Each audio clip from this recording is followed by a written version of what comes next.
I wore my little Deathly Hallows symbol and everything. And my little snake ring. I'm so prepared and on theme.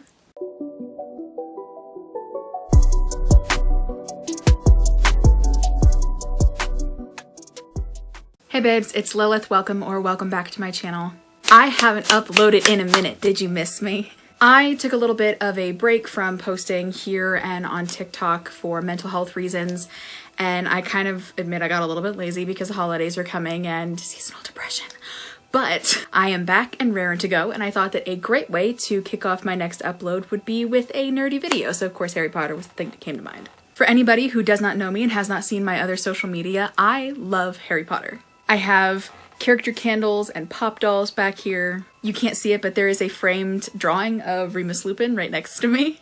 I have canvas pictures around this room, a Marauders blanket on my bed. I've done cosplays of Lily Evans and Narcissa Malfoy, both as teenagers and adults.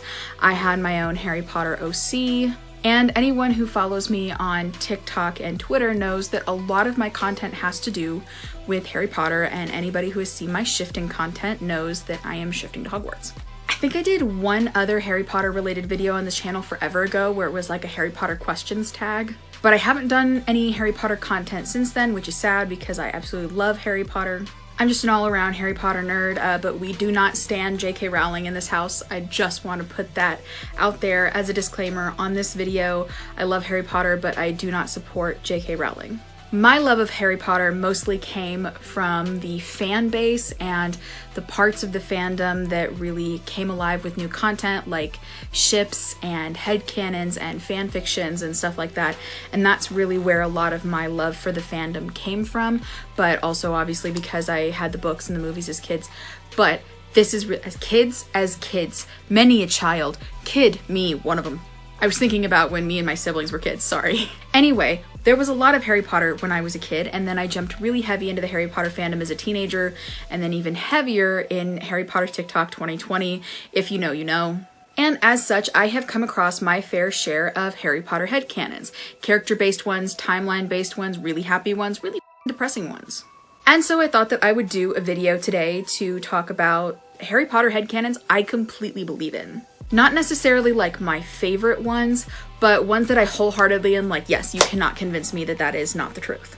I only came up with a list of 20 because I didn't want to talk for too long, so let's go ahead and grab my handy dandy list that I have off camera because there's no way I would remember 20 headcanons off the top of my head. Headcanon number 1, James Potter is a person of color. I have seen a lot of really beautiful fan art of the Marauders, but my favorites that I was always drawn to were ones where James was a person of color.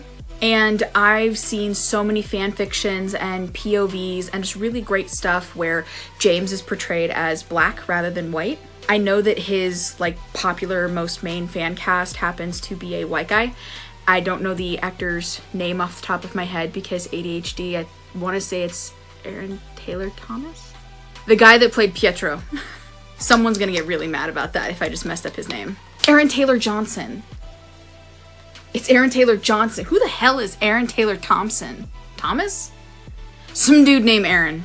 I don't really subscribe to any of the popular fan cast images for the Marauders, and part of that is because I do see James as not being a white person.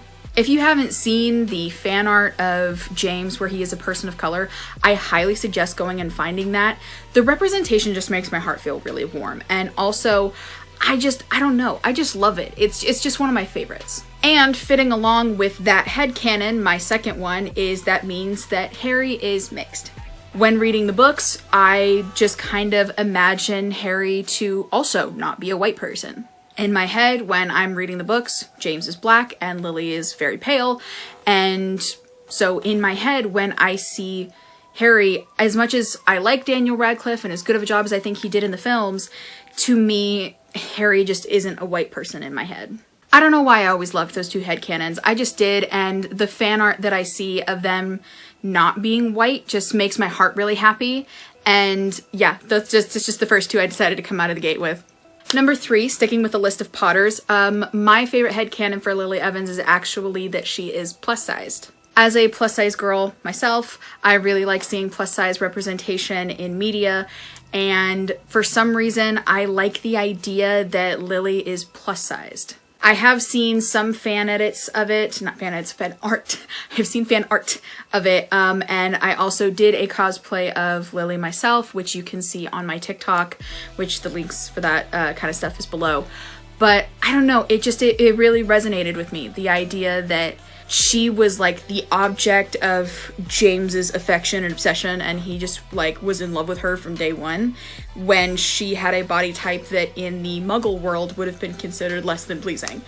And I just really liked the idea that he just thought she was the most amazing thing on planet Earth, and she looked in a way that Muggles may not have really liked, because in modern Muggle society it's considered not a good thing to be plus sized. Number 4, another headcanon about Lily. I imagine her to be some level of queer. I'm not sure if I place her as being bisexual or pansexual or just queer in general, but there is something very not straight about Lily Evans, and I don't feel like I have to explain that one. She just doesn't feel straight to me. Number 5, I actually thought this was canon until like 6 months ago. Snape is Draco's godfather. I thought this was canon. I was so shocked and like appalled to find out that this wasn't canon.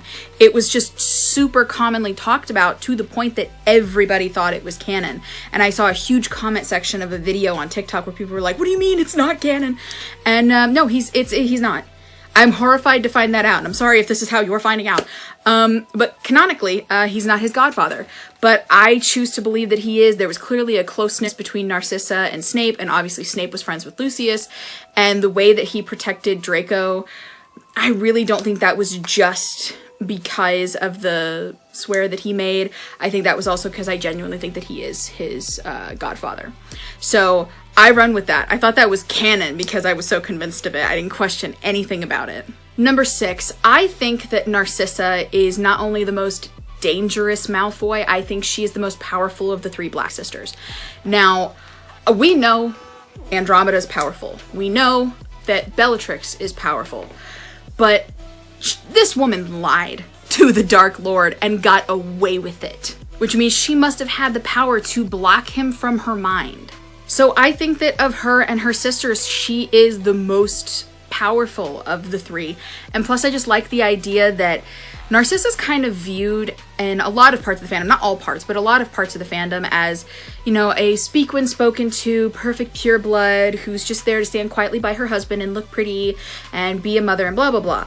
I like the idea that she's so heavily underestimated, but is actually so incredibly powerful. And as far as being the most dangerous Malfoy of the 3, I put that at the, like, mama bear aspect of, like, she lied to the Dark Lord, could have gotten herself and her husband and even her sister killed, all for her son. And I think that makes her incredibly dangerous. And if Draco had been put in immediate harm's way, I would not have put it past her to stand up to the Dark Lord and try to kill him herself. Number 7, Luna is pansexual. I don't know why. I have no explanation for it other than it just feels right in here. Number 8, same explanation, Remus is bisexual. I don't know why. I'm not one of those people that's like, oh my god, Remadora versus Wolfstar. They are both ships that exist to me. One is not better than the other. One is not more horrible than the other. They both deserve respect and they both have a place in the fandom. But there's just something, there's a floaty in the camera, can you see it? They're both very important ships. And I think that they both could be canon. Not just Remadora. I think that there is a very large, huge possibility, especially since the actors in the film even thought it was canon, that maybe he was in love with Sirius first, and then after the prank, it wasn't actually completely cohesive and fine, and then maybe that was over, and he just couldn't be with him after that, and then he fell in love with Nymphadora, and everything just, you know, fell into place as it did, or maybe he was still in love with Sirius. We don't know. I think that there is full possibility that both are very real. And Remus just feels like a bisexual character to me. Number 9, Petunia secretly missed Lily and did not completely hate her. Now, part of this headcanon is writing on the deleted scene of Petunia telling Harry, I think it was either in Half-Blood Prince or like the first Deathly Hallows movie, I can't remember, telling him that she lost a sister at the same time that he lost a mother. Even though I think that that was completely like hypocritical of a scene, and it's a good thing they took it out because it would have looked so stupid that in the first movie she's calling Lily a freak and how much she, you know, clearly hates the son. Like, it would have been very strange. But I do think that on some level she did love and miss Lily. I mean, she couldn't have completely hated her the whole time. I think there was a lot of envy and jealousy involved in the hatred she had for her and in the way that the parents clearly favored her. But I do think it is very real, even without the deleted scene, that there is some part of her that did miss and mourn her sister. I also say this as somebody who is very close at heart to Lily Evans by way of playing her, so it's just kind of, it's how I get through the day. This one is for some very damaged girlies. Narcissa had a crush on Snape. I feel like I have to explain this one. The scene where they're making the unbreakable vow, I mean, good lord. Like, there's some really great fan fiction out there. There's some really great fan art out there. And again, not trying to plug my TikTok again, but I have a playlist on my TikTok of my Narcissa cosplays where I do videos that are directed towards Snape, and just something about that is really great. It does kind of coincide with like a line of thinking of like either she used to have a crush on Severus or she still does, and it also depends on like if you believe that she loves Lucius or not. I know a lot of people don't. This isn't part of my list, but I think that she kind of has always had a crush on Severus, but I personally think she did not love Lucius when they got married, and then she grew to love him as time went on, especially after Draco was born. This one is my favorite on the list. Gilderoy Lockhart is actually gay.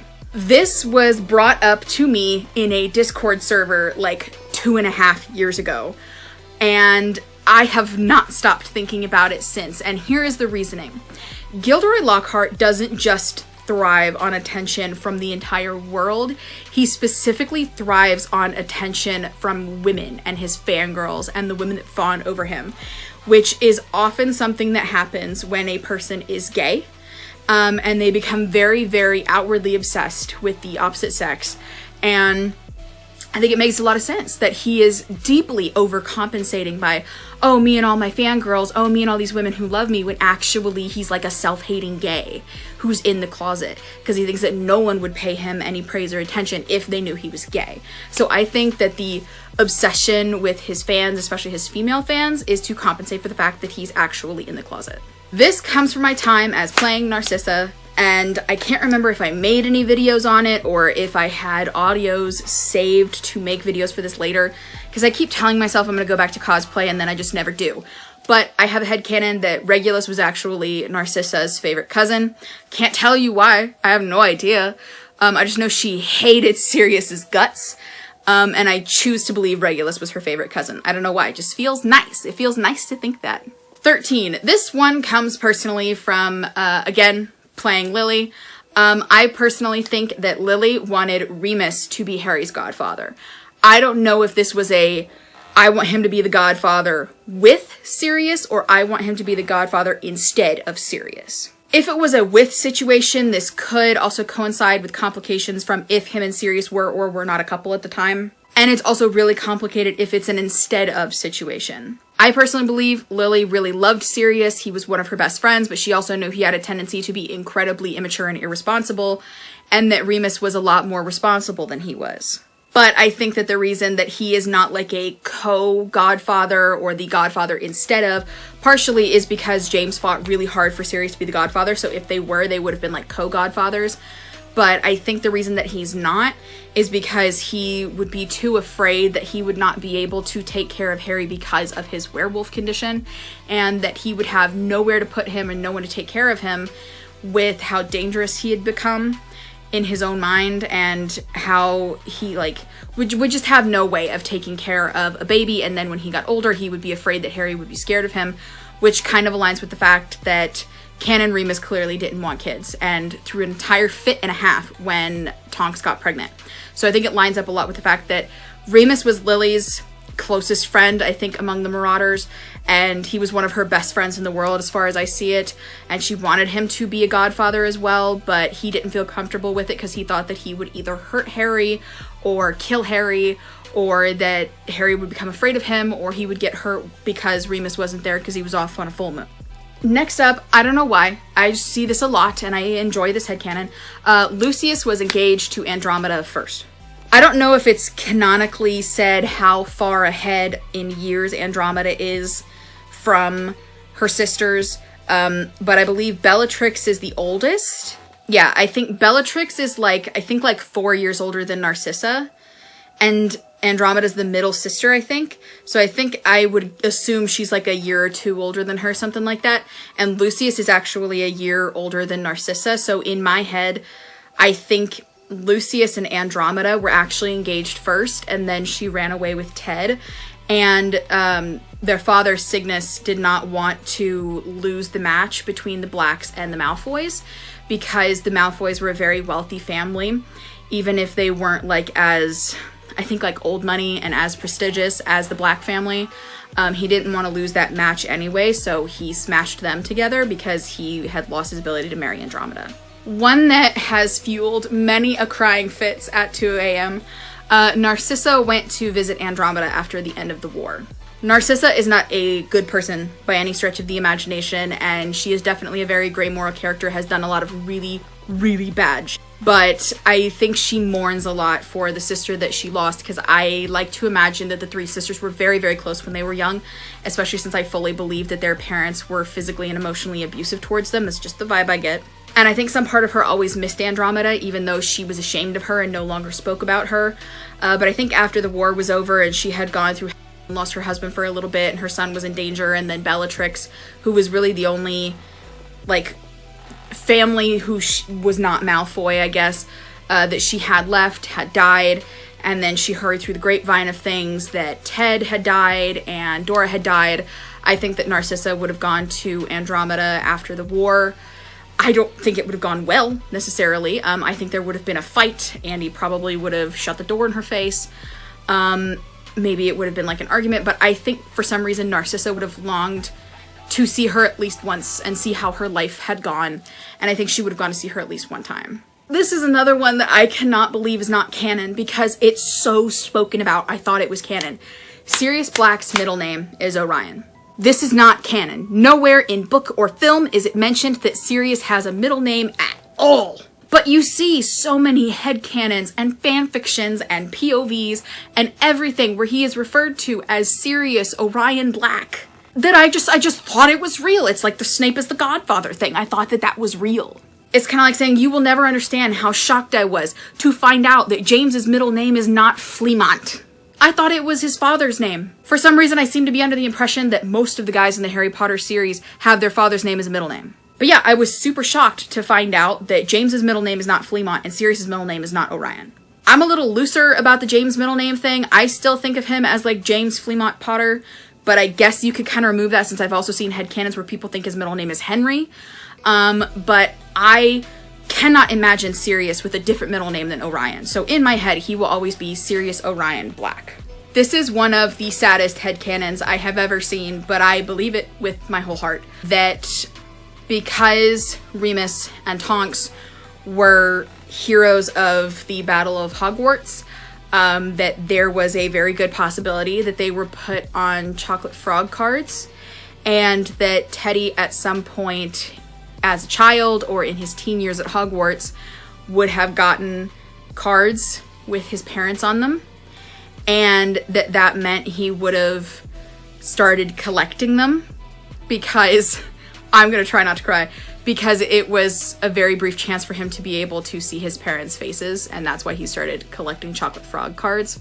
This is right up there with people who had canon that there would have been paintings of Remus or Tonks within the school that Teddy would have gone and talked to, or that there are people who had canon that maybe some of the people that died during the battle stayed around as ghosts.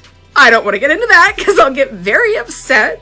So, in order to avoid crying, my next headcanon is that Dudley and Harry had very awkward family reunions after they were grown-ups. Back on my deleted scene, there is a deleted scene from the same movie as the one that I just talked about with Petunia, where Harry shakes hands with Dudley after Dudley asks why he's not coming with them when they are leaving Privet Drive, and tells him, "I don't think that you're a waste of space." I think it was a very large deal for Dudley when Harry saved his life, and he got like a small inkling into everything he was going through. And I think that in a weird way, it kind of created like a respect for him. And that was as close to an I'm sorry as I'm gonna get. And I saw someone who talked about a headcanon they had that after the war was completely over and after Dudley and Harry had their own children, that they would have tried to have extremely, extremely awkward family reunions where they tried to like force their kids to play together, and they would just kind of sit awkwardly and quietly together at the table. Which also coincides with a headcanon that I really love that's not actually on this list, but a headcanon, I don't think it's canon anyway, but a headcanon that Dudley would have had a kid who was a witch or a wizard. Usually I see it referred to as like a daughter, and him having to go to Harry about confirmation about like, which house is this? It was a really popular headcanon for a while where it was like his daughter like calling him from Hogwarts and telling him that she was a Ravenclaw, and him covering the phone and asking Harry like, which one is that? It's the smart house. Oh my god, you got into the smart house! I kind of love the idea that they tried really hard to keep a very awkward contact. My second to last headcanon is more of a conspiracy theory than a headcanon, but I guess it counts as a headcanon. I have seen a lot of people talk about the fact that they don't think that the death of Luna's mother was an accident. I think it's canon that her name is Pandora. If not, it's just another one of those things where it's become so like word of mouth that everybody thinks her name is Pandora Lovegood. But I've seen a lot of people who have a theory that even though Luna saw her die and she was like, oh, she died because like a potion exploded on her or whatever, that it was actually a potion that was tampered with specifically by Albus Dumbledore, because somehow Pandora knew there was so much going on and that Albus was lying about a bunch of stuff to do with the war, and that he was causing a bunch of stuff to do with like Horcruxes and was responsible pretty heavily for like the deaths of the Potters and all this stuff. So I firmly believe that Dumbledore messed with whatever Pandora was doing magically and is the reason she died. My last one is a little silly one. It is another Lily one, and I actually headcanon that Lily Evans hates the smell of lilies because her entire life people have always associated that with her because of her name. And so whenever people didn't know what to get her for birthdays and anniversaries and Christmas and all that, they always got her bouquets of lilies or perfumes or body sprays that smelled like lilies and like lily soaps and lotions and stuff. And she was so surrounded by it even as a kid because her parents were constantly giving her like stuff that smelled like lilies or lilies themselves. I kind of think that her mom may have even had like a lily garden or just like lilies in her garden and petunias in her garden as like a thing for her kids. But I firmly believe she actually really, really hates the smell of lilies and finds it really overpowering and sickening because it was pushed on her so much as a kid. And unless I skipped any, I think that that is all 20 of my Harry Potter headcanons that I fully believe are true. I would really love it if you guys would tell me in the comments below what your favorite Harry Potter headcanons are. Feel free to list as many as you want, go into full discussion with me and with each other. Also tell me your thoughts on the headcanons that I just presented in this video. I would love to hear what ones you think are and are not true. Obviously be super nice to each other about it. But yeah, I would love to have a discussion with you guys about it and hear different headcanons that maybe I like more than these. So I would really love if we could start a discussion in the comments about your favorite Harry Potter headcanons. I think that is all I have for you guys today. If you are not already subscribed to this channel, please click the big red subscribe button below and join the family. I would really appreciate it. Let me know if you want more content like this based around like nerdy stuff, and I will get on that. If you would like to follow me on my other social media, please check the links below. I have way too much social media for one person. I have my main TikTok account, which is mostly used for shifting content, Harry Potter stuff, Marvel, POVs, stuff like that. I have a backup TikTok that is mostly used for like book talk content, i.e. the bookshelf behind me. Please check out my Twitter and my Instagram. I recently reinstated my Tumblr because everyone was kind of slowly migrating over to Tumblr when they thought that Twitter was gonna shut down. So I went ahead and just made a Tumblr for and giggles. And also while you're down there, please, please, please check out the link to my small business where my mother and I hand make spell jars and jewelry. I would really, really appreciate that and love it if you guys could look at that along with my social media. I think that's all I have for today. So I'm gonna go ahead and go. I've been having a Harry Potter marathon for the last few days. I've been trying to watch at least one movie a day. Today is Prisoner of Azkaban Day, which is very exciting for me because Prisoner of Azkaban is my favorite movie in the series. So yeah, I'm gonna go now. Bye.